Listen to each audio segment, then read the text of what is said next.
দেশ মুসলিম, এখানে যদি সংখ্যালঘু অন্য ধর্মের হিন্দু থাকে, বৌদ্ধ থাকে, তাদের রাইটের ব্যাপারে দেখেন ইসলাম কতটা ভয়ঙ্কর হুঁশিয়ারি দিয়েছে। আল্লাহ রাসূল সাল্লাল্লাহু আলাইহি ওয়াসাল্লাম বলেন যে কেউ যদি কোনো সংখ্যালঘুর উপর অত্যাচার করে, তার উপর জুলুম করে, সে যেটার প্রাপ্য এটা থেকে যদি কেউ বঞ্চিত করে, তাহলে কিয়ামতের ময়দানে আমি রাসূল সাল্লাল্লাহু আলাইহি ওয়াসাল্লাম তার পক্ষে, ওই মুসলিমের বিপক্ষে বাদী হয়ে আল্লাহর কোর্টে দাঁড়াবো। আপনি নামাজ পড়তে পড়তে কপালে দাগ ফেলাই দিয়েছেন, দাড়ি রাখতে রাখতে এত লম্বা জুব্বা, এরপরে হিন্দুদের বাড়ি দখল করতেছেন আর বলতেছেন আপনি বড় হাজী সাহেব। আল্লাহ রাসূল সাল্লাল্লাহু আলাইহি ওয়াসাল্লাম বলেন কিয়ামতের দিন আল্লাহ রাসূল ওই হিন্দুর পক্ষে থাকবে, আপনার বিপক্ষে। কথাটার ওজন খেয়াল করেন। আল্লাহ রাসূল সাল্লাল্লাহু আলাইহি ওয়াসাল্লাম বলেছেন তুমি মুসলিম হও, তুমি হাজী হও, তুমি যেটা হও, তোমার বিপক্ষে থাকবে আমার অবস্থান কিয়ামতের দিন।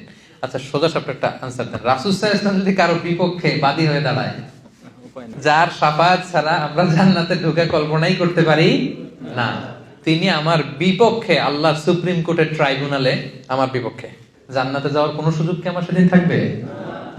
জন্য খবরদার। সংখ্যালঘুদের ব্যাপার দেখেন ইসলাম কত কঠিন হুঁশিয়ারি দিয়েছে। আমার হিন্দু ভাইরা, এই আলোচনা যদি কেউ আপনারা শুনেন, আপনাদের পক্ষে সে 1400 বছর আগে আপনাদের পক্ষে, আপনাদের রাইটস এর জন্য, আপনাদের অধিকারের জন্য রাসূল সাল্লাল্লাহু আলাইহি ওয়াসাল্লাম লড়াই করেছেন। স্পষ্ট ঘোষণা, সংখ্যালঘুদেরকে আক্রমণ করলে, এদের উপর অত্যাচার করলে, জুলুম করলে, এদের প্রাপ্য অধিকার থেকে বঞ্চিত করলে, আমি নবী কিয়ামতের দিন সংখ্যালঘুর পক্ষে দাঁড়াবো, তার বিপক্ষে দাঁড়াবো।